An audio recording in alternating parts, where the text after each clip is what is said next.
सूर्यपुत्र कर्णाची अनोळखी कथा. एक सत्य जे महाभारतातही सांगितलं गेलं नाही.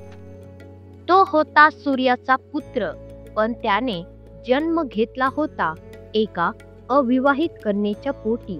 तो होता महाभारताचा सर्वश्रेष्ठ धनुर्धारी, पण आयुष्यभर सूतपुत्र म्हणून अपमान सहन करत राहिला.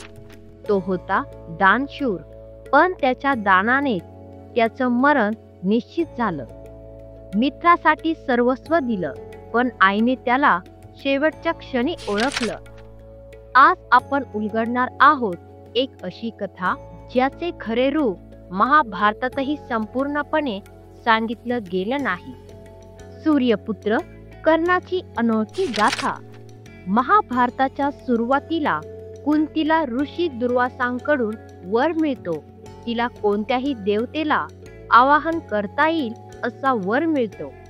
ती फक्त परीक्षा म्हणून सूर्य देवतेला आवाहन करते आणि लगेच कर्णाचा जन्म होतो. पण कुंती अविवाहित होती आणि समाजाच्या भीतीने तिने त्या अर्भकाला एका पेटीत ठेवून नदीत सोडलं. हा अर्भक पुढे राधा आणि अधिरथ नावाच्या सूत दाम्पत्यांच्या हातात लागतो आणि या क्षणाने सुरू होते एका अपमानाने भरलेली पण तेजस्वी जीवन यात्रा. कर्ण लहानपणापासून धनुर्विद्येमध्ये कुशल होता, पण समाज त्याला स्वीकारत नाही.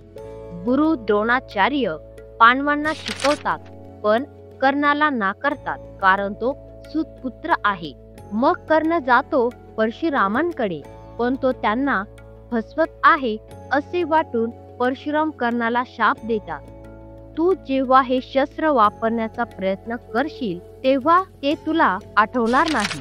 हा शाप पुढे कर्णाच्या मृत्यूचं कारण ठरतो आणि समाजाचा प्रत्येक अपमान त्याचं मन अधिक कठोर करत जातो. कर्णाच्या जीवनात एक मित्र येतो आणि तो होता दुर्योधन.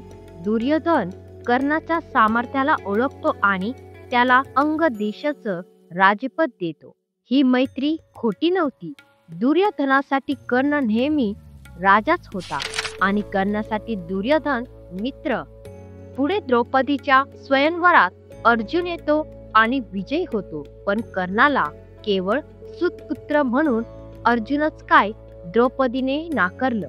हा क्षण त्याच्या आयुष्याला वळण देतो. तो पांडवांविरोधात उभा राहतो. कर्ण यशस्वी योद्धा होता, पण त्याचं हृदय सोन्यासारखं होतं. त्याने कधीच कोणालाही रिकाम्या हाताने परत पाठवलं नाही, म्हणून तो दानवीर कर्ण म्हणून ओळखला जातो.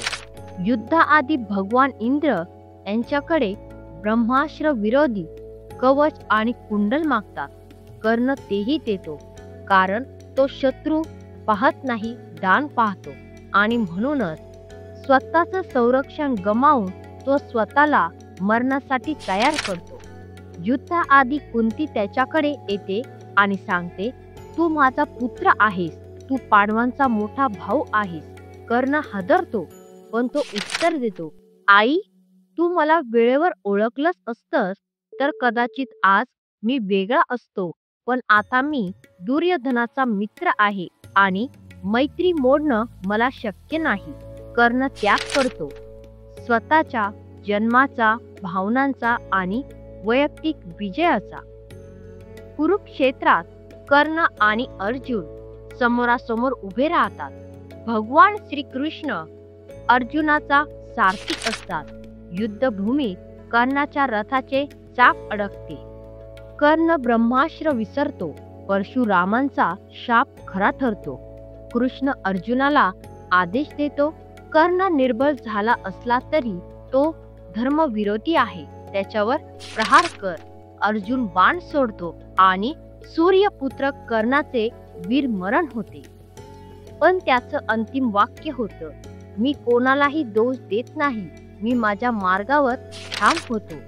कर्ण हरला, पण तो नशिबाने हरला. तो आयुष्यभर दुर्लक्षित झाला, पण शेवटी सर्वाधिक मान मिळवणारा योद्धा ठरला. त्यांचे जीवन शिकवण देतं की जन्म नाही तर कर्म श्रेष्ठ असतं. परिस्थिती जरी प्रतिकूल असली तरी मोठेपणा मिळवता येतो. माणूस आपल्या नीतिमत्तेवर उभा राहिला तर तो अमर होतो. कर्ण हरला नाही, त्याने जगाला जिंकवून दाखवलं. तुमचं मत काय आहे? कर्ण विजेता होता की पराजित? कमेंट मध्ये लिहा.